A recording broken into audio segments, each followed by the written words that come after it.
గురుగారు మళ్ళీ జగన్ సీఎం అయ్యే అవకాశాలు కనిపిస్తున్నాయా? ఉండొచ్చా, ఉండకపోవచ్చా? ఎందుకుండదమ్మా? చరిత్ర హిస్టరీ రిపీట్స్ అని ఎందుకన్నారు? హిస్టరీలో చంద్రబాబు నాయుడు గారు ఓడిపోయారు, మళ్ళీ ఇంకేముంది పార్టీ అయిపోయింది, టీడీపీ రాదు, భూస్థాపితం చేసేసాడు జగన్ అన్నారు. లేదన్నారు, భూస్థాపితం అన్నారు. వాళ్ళు కొడాలి నాని గారు, రోజా గారు, తర్వాత వల్లభనేని వంశీ, వీళ్ళంతా పేర్ని నాని, వీళ్ళంతా వాళ్ళ స్టైల్లో వాళ్ళు పార్టీ అయిపోయినట్టు చెప్పారు. మరి మళ్ళీ బాల్ తిరిగి రాలేదా? So there is every equal chance for Jagan again to come back and to conquer the par. రావడానికి అవకాశాలు ఉన్నాయి. It is not that easy, don't underestimate Jagan. ఎందుకనంటే జగన్కి వ్యతిరేకమైన వాళ్ళు చెప్పొచ్చు ఏంటి రాడు రాడు రాడు అని. ఈ వ్యతిరేకతలు చంద్రబాబు నాయుడు ఏమన్నా వీళ్ళకి చుట్టమా, జగన్ ఏమన్నా వీళ్ళకి చుట్టమా? ఆయన ఏమన్నా వీళ్ళకి పెట్టిన స్కీమ్లు ఆయన క్యాన్సిల్ చేశాడా? ఈయన పెట్టిన స్కీమ్లు ఆయన ఏమన్నా క్యాన్సిల్ చేశాడా? అయ్యే ఉండవు. గవర్నమెంట్ సిస్టమ్ కున్న పవర్ అది. ఐఏఎస్లు ఉన్నారు, ఐపీఎస్లు ఉన్నారు, ఎగ్జిక్యూటివ్ ఆఫీసర్లు, వీళ్ళు వాళ్ళు పరిపాలనలో అందరు ఆఫీసర్స్ ఉన్నారు. చిన్న సైజ్ అటెండర్ ని కూడా ఆఫీసర్ అంటాం మనం. అటెండర్ ఆఫీసర్ స్థాయి నుంచి ఒక ఐపీఎస్ ఆఫీసర్ వరకు, ఐఏఎస్ ఆఫీసర్ వరకు ప్రభుత్వ వ్యవస్థని పరిరక్షించుకుంటూ కాపాడుకుంటూ వస్తున్నారు. వీళ్ళంతా చేతకానోళ్ళ. ఈ సీఎంలు మాత్రమే చేస్తారా? వెళ్ళి సీఎంలు మినిస్టర్లు మాత్రమే ఏం చేయరు. వీళ్ళు లేకపోతే అసలైనటువంటి వాళ్ళు, వీళ్ళ పరిపాలన మార్చేవాళ్ళు, వీళ్ళు కావాలనుకున్నది చేయగలిగేటటువంటి వాళ్ళు, వీళ్ళ యొక్క దయా భిక్షల మీద ప్రజల జీవితం ఆధారపడి ఉంటుంది. గవర్నమెంట్ ఎంప్లాయీ భిక్ష మీద ఉంటుంది. అదే గవర్నమెంట్ ఎంప్లాయీస్ ని జగన్ గారు వ్యతిరేకం చేసుకున్నారు. స్ట్రిక్ట్ గా ఉండమంటే వ్యతిరేకం అవుతారు వీళ్ళు. చంద్రబాబు నాయుడు గారు వ్యతిరేకం చేసుకున్నారు. మళ్ళీ ఆ పార్టీ కాకుండా ఈ పార్టీని గెలిపిస్తారు, ఈ పార్టీని కాకుండా ఆ పార్టీని గెలిపిస్తారు. ఇదంతా ఒక ప్రవాహం. కాబట్టి కరుడుగట్టినటువంటి తీవ్రవాదం లాగా, కరుడుగట్టినటువంటి అభిమానులు, మేము రెడ్లం, మేము చౌదరీస్, ఇవన్నీ నడవవు. ఎందుకనంటే అందరూ ఓట్లేస్తేనే వస్తాయి. అలా చిత్రీకరించారు. చౌదరీస్ అంతా తెలుగుదేశానికి వేస్తారని, చౌదరీస్ రెడ్లు చంద్రబాబు నాయుడుకి, ఆయనకి జగన్ వేస్తేనే గెలిచాడు ఎన్టీఆర్. అలాగే ఆ రెడ్డిస్ వచ్చి చంద్రబాబు నాయుడుకి వేసిన వాళ్ళు ఉన్నారు. సో ఈ కుల వ్యవస్థ, మత వ్యవస్థ, ఇది ఏ పొలిటీషియన్ ఎక్సెప్షనల్ కాదు. దీన్ని పెంచి పోషిస్తూనే ఉంటారు. ఆయన చంద్రబాబు నాయుడు అయినా, జగన్ అయినా, ఎవరైనా సరే. ఈ కుల వ్యవస్థ, మత వ్యవస్థ పోయినప్పుడు మాత్రమే మనకు ఆ చక్కటి ప్రభుత్వం వస్తుంది. ఇప్పుడు జేడి లక్ష్మీనారాయణ గారు చెప్తున్నారు, జయప్రకాష్ నారాయణ చెప్తున్నారు, ఆయన ఒక ఐఏఎస్, ఒక ఐపీఎస్. మరి వాళ్ళు ఎందుకు గెలవట్లేదు? ప్రజలు మంచి చెప్పే వాళ్ళని గెలవనివ్వరు, చదువుకున్న వాళ్ళని గెలవనివ్వరు. కాబట్టి అయినా వాళ్ళ డ్యూటీలు మానేస్తున్నారా? బ్రహ్మాండంగా చెప్పుకుంటూ వెళ్తున్నారు. ఎవరి డ్యూటీ వాళ్ళు చెయ్యాల. కాబట్టి అగైన్ జగన్ అధికారంలో రావడానికి ఈక్వల్ ఛాన్సెస్ ఉన్నాయి. కాబట్టి ఆయన కృషి బట్టి ఈసారి ఆయన పాలసీస్ ని మార్చుకోవాలా. అహంకారి అంటున్నారు, మార్చుకోవాలి. మరి జనాలు పనున్నా లేకపోయినా చంద్రబాబు నాయుడు అయితే ఇమీడియట్ అపాయింట్మెంట్ ఇస్తాడు, జగన్ పనున్నా పని లేకపోయినా 2 hours వెయిట్ చేపిస్తాడు అంటున్నారు. మార్చుకోవాలా? రోడ్లు వేయట్లేదు అంటున్నారు. ఈసారి రోడ్లు వేయాలా? జనాలకు డబ్బులు ఇవ్వకూడదు అసలు. ఈ వెల్ఫేర్ యాక్టివిటీస్ అన్ని ఇప్పుడు చంద్రబాబు నాయుడు గారు ఏమైనా అమాయకుడు అనుకుంటున్నావా? ఇవన్నీ చేసేస్తారండి, సంక్షేమ పథకాలు చేసేస్తారండి అంటే డబ్బు ఎక్కడిది? డబ్బు ఎక్కడి నుంచి వస్తుంది? ఏదో కొద్దిగా ఆయన కూడా వ్యతిరేకం చేసుకోకూడదు కాబట్టి చేసుకోవాలంటారు. అసలు ఏ ముఖ్యమంత్రి అయినా, ఏ ప్రధానమంత్రి అయినా వెల్ఫేర్ స్కీమ్స్ తీసి పడేద్దామని చూస్తున్నారా? చేయరు. చేసిన రోజున బాగుపడుతుంది. యుఎస్ లో, లండన్ లో అక్కడ ఉన్నట్టు ఫారిన్ కంట్రీస్ లో ఈ వెల్ఫేర్ స్కీమ్స్ ఉంటేనా? అంటే డబ్బులు ఇస్తున్నారు, నాయకుడు డబ్బులు ఇస్తున్నాడు, 2000, 5000, 3000, దానికి ప్రజలు ఓట్లు వేస్తున్నారు. 10% ఆఫ్ ద పీపుల్ నిజాయితీగా వేసే వాళ్ళని వదిలేసాయి. వాళ్ళు వ్యాపారం లాగా పెట్టుబడులు పెడుతున్నారు, వీళ్ళు డబ్బులు తీసుకుంటున్నారు, వేస్తున్నారు. వీళ్ళకి ఎక్కడ అధికారం ఉంది? వాళ్ళు సీఎం అవ్వాలా, వీళ్ళ మినిస్టర్స్ అవ్వాలని లేనే లేదు. ప్రజలకు అడిగే అధికారము లేదు. అలాగే ప్రజలు నిర్లక్ష్యం చేసిన రోజున దింపేస్తారు. ప్రజలే పాలకులు అని చూపించారు. 2 ఎలక్షన్లలో తెలంగాణలో కూడా చూపించారు, ఇక్కడ ఏపీలో. కాబట్టి నాయకులు ఏమనుకోవాలంటే వీఆర్ స్లేవ్స్ అనే భావంతో వర్క్ చేయాలి. అంతేగాని మా తాతలు సంపాదించిన ఎస్టేట్ ఇది ఆంధ్రప్రదేశ్, మా తాతలు సంపాదించిన ఎస్టేట్ ఇది తెలంగాణ అనుకున్న రోజున ప్రభుత్వాలు కూలిపోతాయి, ప్రజలు పాలకులు అవుతారు. కాబట్టి ఎప్పుడు ప్రజలదే ఫైనల్ నిర్ణయం. సో ఇందాక మీరు అన్నట్టుగా పవన్ కళ్యాణ్ గారికి డిప్యూటీ సీఎం ఇచ్చారు. సో ఫ్యూచర్ లో సీఎం అయ్యే అవకాశాలు ఏమైనా కనిపిస్తున్నాయా జాతక ప్రకారంగా? చంద్రబాబు నాయుడు గారు ఇప్పుడు ఇందాక ముసలాయన అయిపోయారు అన్నారు. కంటిన్యూస్ 25 years పరిపాలన చేసినటువంటి జ్యోతి బసు ముసలోడు కాదా? నితీష్ ఆయన హైలీ ఎడ్యుకేటెడ్ సీఎం. ఆయన వార్ధక్యంలో ఉన్న వాళ్ళంతా ఉన్నారు. కాబట్టి వీళ్ళందరూ కూడా ముసలి అని ఉండదు, మెచ్యూర్డ్ లీడర్. ఎంత వయసులో రాటు తేలిపోతే, ఎంత వయసులో ఏజ్డ్ వస్తే అంత మెచ్యూరిటీ అనేది వస్తుంది అనమాట. అలాగే పవన్ కళ్యాణ్ గారు సీఎం ఎలా అవుతారు? ఇప్పుడు ఇది రావడమే, డిప్యూటీ సీఎం రావడమే అభిమానుల భిక్ష, ఆంధ్ర ప్రజల భిక్ష. ఒక సినీ నటుడిని ఎన్టీఆర్ ని సెలెక్ట్ చేశారు. అప్పుడంటే కాంగ్రెస్ అదే ఆయనకి చాలా కష్టమైంది.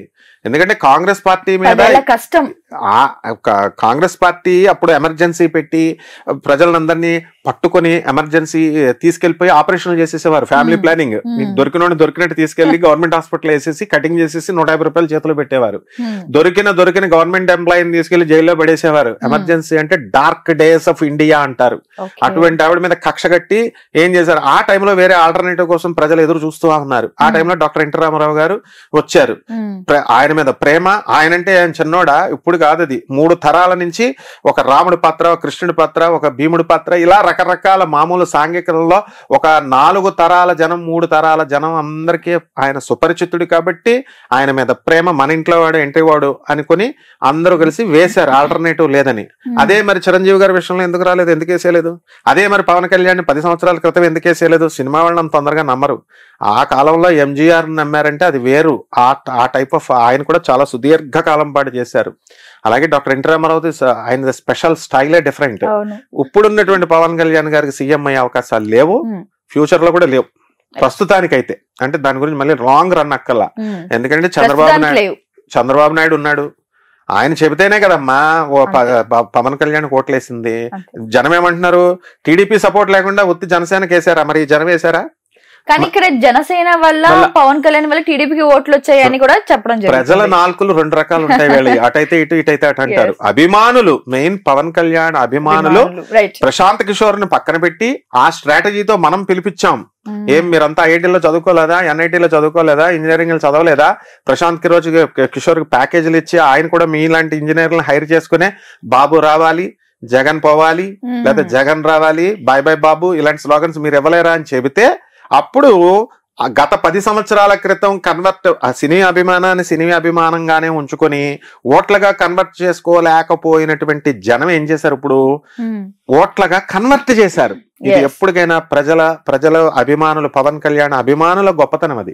కాబట్టి ఇక్కడ ఏంటంటే చంద్రబాబు నాయుడు గారు వల్ల పవన్ వచ్చాడు, పవన్ వల్ల చంద్రబాబు నాయుడు వచ్చాడు. రెసిప్రొకేషన్.